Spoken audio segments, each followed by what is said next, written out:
Hi guys, তোমরা সবাই কেমন আছো? আশা করি অনেক ভালো আছো। কিন্তু আজকে আমাদের হাইটা একটু ক্রেজি সহকার হয়ে গেছে, মানে জোশের সাথে হাই বলেছি। তো একটা কথা বলি, প্রত্যেকটা দিন আমরা ভিডিও বানাচ্ছি এবং প্রত্যেকটা দিন আমাদের এনার্জি ভালো এনার্জি বাড়ছে এবং ভালো ভিডিও বানাচ্ছি, যেহেতু মনটাও খুব ভালো, গুড কমপ্লিমেন্ট পাচ্ছি, আর মনটা খুশি হয়ে যাচ্ছে, মনে হচ্ছে রোজ নিয়মিত ভিডিও বানাবো আর খুব সুন্দর ভিডিও তোমাদের উপহার দিতে পারছি। এর থেকে আর কিছু আমাদের হয়তো আশা কিছু নেই, তাও তোমরা একটু সাপোর্ট করো, বেশি করে ভিডিও দেখো, তাহলে আরো বেশি ভালো লাগবে। একদমই। তো অবশ্যই একটা ভালো সুন্দর একটা ভিডিও, নবী ইসরায়েলের দুজন যুবকের ঘটনা, তো অবশ্যই দেখবো নবী ইসরায়েলে, তাই তো? তো দেখবো আবু তো মোহাম্মদ আদনান স্যার কি বললেন এই বিষয়ে, এবং কিন্তু খুব সুন্দর করে বোঝায় সমস্ত ঘটনা। অ্যাকচুয়ালি কাহিনীগুলো এতটা মানে পবিত্রভাবে এবং মনোযোগ দিয়ে বুঝে, সেটা হয়তো কারো বুঝতে অসুবিধা হয়তো হয় না, সেটাই, কিন্তু অনেক সময় অনেকে বুঝতে সমস্যা হয়। ইয়াং জেনারেশনকে বেশি ভালো করে বোঝায়, সেজন্য উনি ইয়াং জেনারেশনের পথ দেখায়। একদম খুব সুন্দর লাগে ভিডিও না। আর কার ভিডিও ভালো লাগে অবশ্যই কমেন্টে জানাও, আর চেষ্টা করব প্রত্যেকটা হুজুরে কন্টিনিউ ভিডিও আনা। তো চলো গাইস, আজকে ভিডিওটি শুরু করা যাক। দুজন ব্যক্তির ঘটনা পড়লাম। একজন ব্যক্তি প্রচণ্ড রকম আবেদ, প্রচুর ইবাদত করে। আপনারা জানেন ইবলিসও কিন্তু আবেদ ছিল, ইবলিস কিন্তু প্রচুর ইবাদত করেছে। এখন ওই ব্যক্তির একজন বন্ধু ছিল, এটা বানু ইসরাইলের ঘটনা। তো সেই বন্ধু পাপী ছিল, বিভিন্ন কবিরা গুনাহ করত। আর এই আবেদ ব্যক্তি বারবার তাকে নসিহত করত, গুনাহ ছেড়ে দাও, তুমি পাপ করছো, গুনাহ ছেড়ে দাও। তখন সেই ব্যক্তি যে পাপ করছে সে বলতো যে আল্লাহ কি তোমাকে আমার রক্ষক বানিয়েছেন? আল্লাহ কি তোমাকে আমার উপর দারোগা বানিয়েছেন? আমাকে আল্লাহর হাতে ছেড়ে দাও, আমাকে নসিহত করতে শোনা।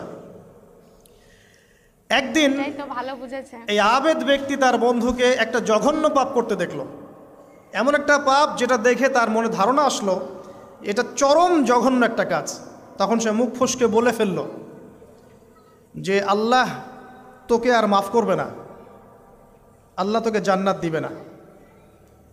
আল্লাহ রাব্বুল আলামিন কি ঘটনা, মালাকুল মউতকে এই দুজনের কাছে পাঠালেন, দুজনের রূহকে কবজ করা হলো। এবার আল্লাহ পাক তার সামনে তাদেরকে উপস্থাপন করে বললেন যে তোমাকে আমার রহমত সম্পর্কে কে গ্যারান্টি দিয়েছে যে আমি কাউকে রহমত করব কি করব না? যাও, আমি তোমাকে জাহান্নামে পাঠালাম, ওই ব্যক্তি যে আমার রহমত প্রত্যাশা করেছে আমি তাকে জান্নাত দিয়ে দিলাম। দেখুন, এই হাদিসটা শুনলে মনে হয় বাহ্যিক হয়তো বা মুখের একটা কথার কারণেই সে জাহান্নামে চলে গেল। আসলে বিষয়টা এমন নয়। বিষয়টা আমি আপনাকে বোঝাচ্ছি। বিষয়টা হচ্ছে ইবলিসের মতো। ইবলিস কিন্তু শুধু মন থেকেই বলেনি যে খলাকতানি মিন নার ওয়া খলাকতাহু মিন তিন, আমি কেন তাকে সেজদা করব আদমকে, আদম তো মাটির তৈরি আর আমি তো আগুনের তৈরি। এটা ইবলিসের শুধু মৌখিক স্টেটমেন্ট ছিল না, কারণ কি ছিল? আবা ওয়াস্তাকবার, সে উদ্ধত হয়েছিল, অহংকার প্রদর্শন করেছিল ভিতর থেকে। ইন্টারনালি সে অহংকারী ছিল, সে আন্ডারএস্টিমেট করে কথাটা বলেছে, শুধু মৌখিকভাবে বলে নাই। কিন্তু ঠিক এই ব্যক্তির ঘটনা এমনই, সে মন থেকে অহংকারী হয়ে উঠেছিল, যদিও বা সে আবেদ ছিল। এখানে আমরা যারা প্র্যাকটিসিং মুসলিম হওয়ার চেষ্টা করছি, আমাদের জন্য এখানে নিদর্শন আছে। অচক নামাজ পড়েই ভেবে বসবেন না যে অনেক কিছু করে ফেলছে, এক চিল্লা দিয়ে মনে করে ফেলবেন না যে দিনের জন্য অনেক কিছু করে ফেলছে। একটা হজ করেছেন, ওমরা করেছেন, সিয়াম রেখেছেন, দিনের জন্য দান সদকা করেছেন, একটা মাদ্রাসা মসজিদ করেছেন, ভেবে বসবেন না আপনি সব অনেক কিছু করে ফেলেছেন এবং অন্যরা সব ককরোচ তেলাপোকা, ওরা জাহান্নামে যাবে, এমনটা মনে করবেন না। জানি না আমরা যে কার আমলের কতটুকু আল্লাহর কাছে কবুল হচ্ছে। তো এখানে এই ব্যক্তির সমস্যা ছিল এই, সে নিজের আমলটাকে অনেক ভারী মনে করছিল এবং সে স্টেটমেন্ট দিয়ে ফেললো যে তোকে আল্লাহ পাক মাফ করবে না। এই একটা কথা মন থেকে বলার কারণে তার ইহকাল পরকাল দুটা বরবাদ হয়ে গেল, সে জাহান্নামে চলে গেল। ঠিক আরেক ব্যক্তির ঘটনা আছে এমন, এগুলো সবগুলো রেফারেন্স আছে। এক ব্যক্তি প্রচুর ইবাদত করত, আল্লাহ পাক তার ইবাদত করার জন্যে পাহাড়ের চূড়ায় একটা সুন্দর ব্যবস্থাও করে দিয়েছিলেন, সেখানে ডালিম গাছ হতো, ঝর্ণা আসতো, খাবারের কোনো অভাব নাই। হাদিসে এসেছে 500 বছর সে ইবাদত করেছে। কত বছর? কিয়ামতের মাঠে এই ব্যক্তির অবস্থা এমন হবে, তাকে জান্নাতে প্রবেশ করানোর জন্য নিয়ে যেতে বলা হবে যাও আমার রহমতে জান্নাতে চলে যাও। আল্লাহ পাক তাকে এই কথাটা বলবেন, কিন্তু এই ব্যক্তি বলবে আমার আমলের কারণে, আমার আমলের কারণে। আল্লাহ পাক বলবেন আমার রহমতে জান্নাতে চলে যাও। ব্যক্তি বলবে আমার আমলের কারণে। আল্লাহ রাব্বুল আলামিন তখন তাকে দেওয়া সমস্ত নেয়ামতগুলোকে এক পাল্লায় করবেন আর তার সমস্ত আমলকে আরেক পাল্লায় করবেন। তারপর দেখা যাবে আল্লাহর সমস্ত নেয়ামত তার একটা চোখের সমান হয় নাই। কথা কি বুঝতে পারছেন? একটা চোখের যে নেয়ামত আল্লাহ পাকের, সমস্ত আমলও 500 বছরের ইবাদত এতটুকু হয়নি। তারপর তাকে বলা হবে ওকে জাহান্নামে নিয়ে যাও। এবার জাহান্নামে যাওয়ার সময় সে বলবে আল্লাহ তোমার রহমতে আমাকে মাফ করে দাও। তখন আল্লাহ পাক তাকে আবার ডেকে নিয়ে আসবেন, বলবেন যে তোমাকে যে আমি ইবাদত করার জায়গা করে দিয়েছিলাম, এটা কি তুমি নিজে করেছো না আমি করেছি? সে বলবে আপনি করেছেন। তোমাকে যে আমি সৃষ্টি করেছিলাম তখন কি তুমি কোনো আমল করেছিলে? বলবে না। তাহলে তোমাকে যে সৃষ্টি করেছি আমি, এটা কি তোমার আমলের কারণে? না। তোমাকে সারা দুনিয়াতে এত নিয়ামত দিয়েছি, এটা কি তোমার আমলের কারণে? সে বলবে না। তখন তাকে জান্নাতে প্রবেশ করানো হবে। কিয়ামতের মাঠে এমন অনেক ঘটনা ঘটবে যেটা আমাদের চিন্তার বাইরে। আরেকজন ব্যক্তিকে ডেকে আনা হবে, যে ব্যক্তি একটা দুটা নয় বরং 100টা খুন করেছে। সে 99 জন মানুষকে হত্যা করার পর ফতোয়া খুঁজে বেড়াচ্ছিল যে আমার তওবা কবুল হবে কিনা। একজন আবেদের কাছে গিয়েছে। আবেদ আর আলেম কিন্তু এক জিনিস না। আবেদ মানে যে প্রচুর ইবাদত করে, তার জ্ঞান কম, সে শুধু জানে কিভাবে ইবাদত করতে হয়। আলেম হচ্ছে সে যে শরীয়তের গভীর জ্ঞান জানে আবার ইবাদতও করে। আবার যারা জ্ঞান আছে আমল নাই, সেও কিন্তু প্রকৃত আলেম না। প্রচুর জ্ঞান আছে কিন্তু জ্ঞান অনুযায়ী আমল করে না, সেও কিন্তু প্রকৃত আলেম নন। এবার আসেন, বুঝতে পারলাম তো এই আবেদের কাছে গিয়ে সে বলছে আমার কি ক্ষমা হবে? আমি 99টা খুন করেছি। সে বলল তোমার আবার ক্ষমা? তোমার ক্ষমা নাই। তখন এই ব্যক্তি এই আবেদকে হত্যা করে 100টা খুন পূর্ণ করলো, ওকেও সে মেরে ফেলছে। আমার ক্ষমাই হবে না তো তোর বেঁচে থাকার কি দরকার, তুইও মর। কি বুঝতে পারলেন? বর্তমান বিশ্বের উগ্র মাথার পলিটিশিয়ানদের মতো অবস্থা। আমার দেশের সমস্যা, তোর দেশ পারমাণবিক বোমের উড়াই দিব, মানে এরকম একটা অবস্থা।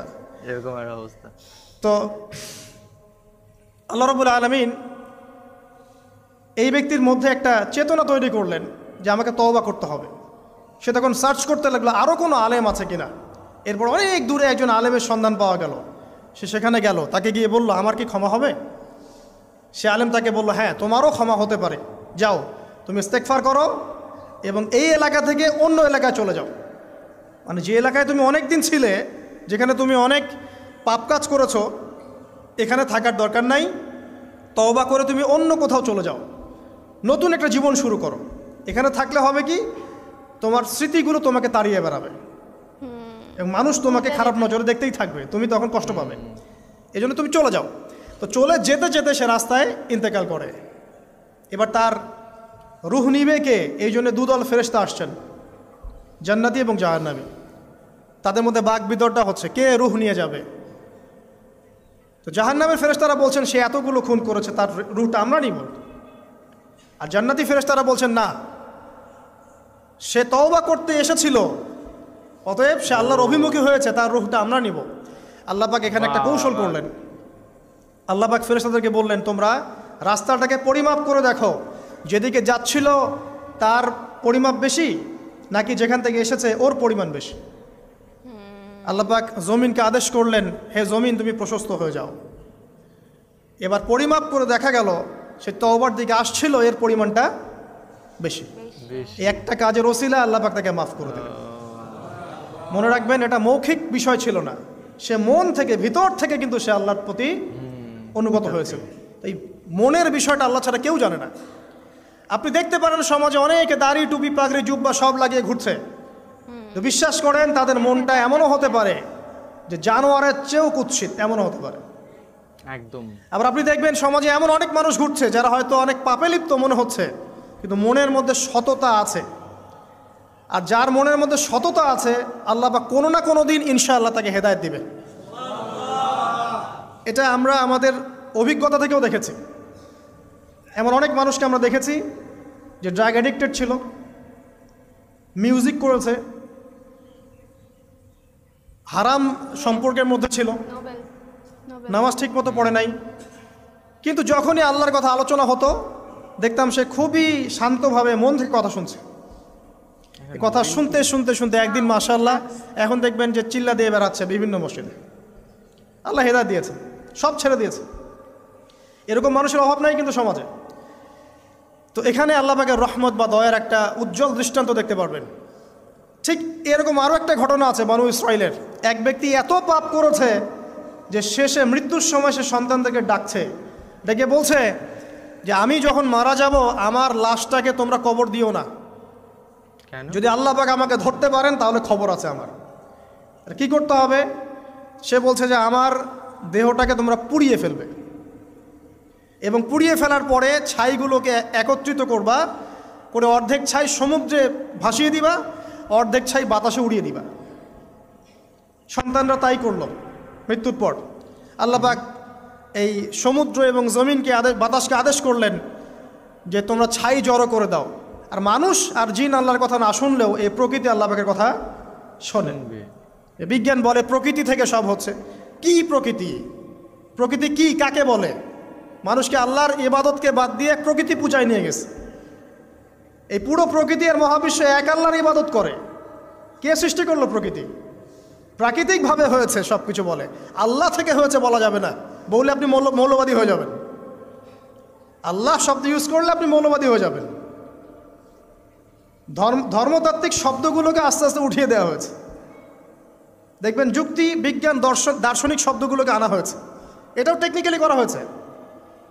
কোন সেকুলার মিডিয়াতে আপনি দেখবেন না ইনশাআল্লাহ বলছে। ইনশাআল্লাহ প্রমাণ করবে যে আপনি আস্তিক না নাস্তিক। তো প্রকৃতিকে আল্লাহ পাক আদেশ করলেন এই সমুদ্র ছাই জড়ো করো, এই বাতাস ছাই জড়ো করো। তারা ছাই জড়ো করে দিল। এই ব্যক্তিকে বলা হচ্ছে তুমি জীবিত করে আল্লাহ পাক বলছেন তুমি যে এই কাজটা করেছিলে, লিমা ফাআলতা হাদা, তুমি এই কাজটা কেন করেছো? তখন এই ব্যক্তি উত্তর দিচ্ছে মিন খাশিয়াতিকা ইয়া রাব্বি ওয়া আনতা আ'লাম। হে আল্লাহ, আমি আমার বুঝে যা এসেছে আপনার ভয়েই আমি এই কাজটা করেছি, আর আপনি খুব ভালো করেই জানেন যে আমি আপনার ভয়ে করেছি নাকি অন্য কোনো কারণে করেছি। মানে আপনি আমার মনের কথা জানেন। আল্লাহ পাক তাকে মাফ করে দিলেন। আপনাদেরকে আমি সেই ব্যভিচারী মহিলার কথাও মনে করাই। সুন্দর কথা বললেন। যে ছিল একজন প্রস্টিটিউট মহিলা, পতিতা যেটা আমরা বলি সমাজের ভাষায়, যদিও এখন নতুন শব্দ এসেছে সেক্স ওয়ার্কার বা যৌনকর্মী, এবং এগুলোকে আমরা এখন প্রমোট করছি। আমরা এখন অশ্লীলতাকে প্রমোট করছি। এই কথা বলতে আমাদের বুক কাঁপা উচিত নয় যে আমরা এখন অশ্লীলতাকে প্রমোট করছি। আমরা এখন কাপড় খোলার সংস্কৃতির দিকে যাচ্ছি। যে কাপড় খুলে দিয়েছিল ইবলিস। ইবলিস আমাদের বাবা মার কাপড় জান্নাতে খুলে দিয়েছিল, এটা কি জানেন? ফল খাওয়ার পরে এই ফল খেতে কে প্রলুব্ধ করেছে? ইবলিস। গাছের কাছে গিয়ে ফল ভক্ষণ করার পর সর্বপ্রথম আমাদের পিতামাতার গা থেকে কাপড় খুলে পড়ে গেছে। তা আমাদের পিতামাতাকে মহাবিশ্বে নগ্ন করে দিয়েছে ইবলিস, আর তার অনুসারীরা এই জমিনে আদম সন্তানদেরকে নগ্ন করছে এখন। অতএব এই যে একটা ট্রেন্ড এখন চলছে, দেখবেন হারাম রিলেশনশিপকে মিডিয়ার মধ্য দিয়ে প্রমোট করা হচ্ছে, মনে হয় একটা স্বাভাবিক বিষয়। একদমই কোনো বিষয়ই না এটা, যে কেউ জেনাই করতে পারে। জেনা পর্ন খুব নর্মাল। হালাল ভাবে যদি আপনি বিয়ে শাদী করতে যান তখন সমস্যা হচ্ছে। হালাল ভাবে যদি আপনি বিয়ে করতে যান তখন সমস্যা হচ্ছে। হারাম ভাবে আপনি যা ইচ্ছা তাই করতে পারেন, সমাজে কেউ কিছু বলছে না। এখন বলছে এগুলো স্বাধীনতা। সুবহানাল্লাহ, কোন স্বাধীনতা?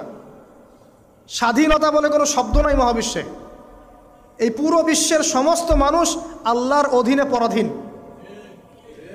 এই বিশ্বে যত মানুষ বসবাস করছে এখন, এরা কেউই স্বাধীন নয়। না কেউ স্বাধীন ছিল, না আছে, না থাকবে। সবাই আল্লাহ পাকের দাসত্বের অধীনে পরাধীন। স্বাধীন সেই এই পৃথিবীতে যে ব্যক্তি শয়তানের তাবেদারি করে, ও নফসের তাবেদারি করে, ও তো স্বাধীন, যা ইচ্ছা তাই করতে পারে। এই যে অশ্লীলতার প্রমোটিংটা চলছে, এটাকে পারিবারিকভাবে বন্ধ করতে হবে। আল্লাহ পাক আমাদেরকে বোঝার তৌফিক দান করুন। এগুলো যত বাড়বে সমাজে মহামারী আসবে, দেখে নিয়ে মহামারী আসবে, দুর্ভিক্ষ আসবে, সমাজে এমন সব রোগ ব্যাধির জন্ম হবে যেগুলো নামও শোনে নাই মানুষ কখনো, এবং সামনে ভূমিধস অপেক্ষা করছে, এগুলো আসবে। যাই হোক, ওই মহিলা, যে ব্যক্তি একজন যৌনকর্মী ছিল বা যেটা আমরা বলি ব্যভিচারিণী মহিলা ছিল, একটা কুকুরকে দেখেছে সে পানি পান করার জন্য তৃষ্ণার্ত, সে এটাতে মায়া করে দয়া করে তার মোজাটাকে নামিয়ে এই কূপ থেকে পানি উঠিয়ে কুকুরকে পান করিয়েছে। এই একটা কাজের বদৌলতে আল্লাহ রাব্বুল আলামিন এই ব্যভিচারী মহিলাকে মাফ করে জান্নাত দিয়ে দিয়েছে।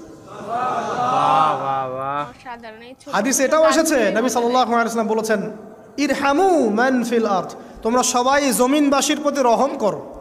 জমিনে মুসলিমই থাকতে হবে, তাদের প্রতি রহম করতে হবে এমন নয়, জমিনবাসী যারাই আছে সবার প্রতি রহম করো, জাতি ধর্ম বর্ণ নির্বিশেষে, এমনকি পশু পাখির প্রতিও দয়া করো। ইরহামু মান ফিল আরদ, জমিনে যারা আছে সবার প্রতি রহম করো। ইয়ারহামুকুম মান ফিস সামা, যিনি আসমানে আছেন তিনি তোমাদের প্রতি রহম করবে ইনশাআল্লাহ। ইসলাম এই কথাগুলো বলেছে 1400 বছর আগে। আজকের এই বিশ্বে, সোকল্ড এই মডার্ন বিশ্বে যেখানে মানুষের রক্তের কোনো দাম নাই, সেখানে ইসলাম পশু পাখির অধিকার নিয়ে কথা বলেছে 1400 বছর আগে। কাদেরকে কি শেখাতে আসেন? কোরআন এবং সুন্নাহর বাইরে অভ্রান্ত সত্যের কোনো উৎস আছে? এখানে যা আছে তাই চূড়ান্ত। মানতে চাইলে মানেন, না মানতে চাইলে জাহান্নামে যান, কেউ তো বাধ্য করছে না। লাকুম দীনুকুম ওয়ালিয়া দিন। আল্লাহ পাকের রহমত দেখেন। আরেকটা ঘটনা আছে এমন, একটা বিড়ালকে বেঁধে রেখেছিল এক মহিলা, খাবার দেয় নাই, কষ্ট দিয়েছে। একটা বিড়ালকে খাবার না দিয়ে কষ্ট দেওয়ার কারণে এই মহিলাকে আল্লাহ পাক জাহান্নামে পাঠিয়েছে। এরকম কত ঘটনা আছে, এই ঘটনাগুলো হাদিসের পাতায় বর্ণিত আছে। কোরআনে কি বলছে দেখুন। কোরআনের আমি কয়েকটা পয়েন্ট আপনাদেরকে খালি বলছি, এটা নিয়ে আমি সকালে ভাবছিলাম। আল্লাহ পাক আদম আলাইহিস সালামকে সৃষ্টি করেছেন আমরা সবাই জানি, কিন্তু আল্লাহ পাক সূরা সদের মধ্যে বলছেন ইবলিসকে, হে ইবলিস, তোমাকে কিসে বারণ করলো আদমকে সেজদা করতে, যে আদমকে আমি নিজের হাত দিয়ে সৃষ্টি করেছি। আল্লাহ রাব্বুল আলামিন যে আমাদেরকে এত যত্ন করে ভালোবেসে সৃষ্টি করেছেন, এটা কি আল্লাহ পাকের দয়ার নিদর্শন নয়? অবশ্যই।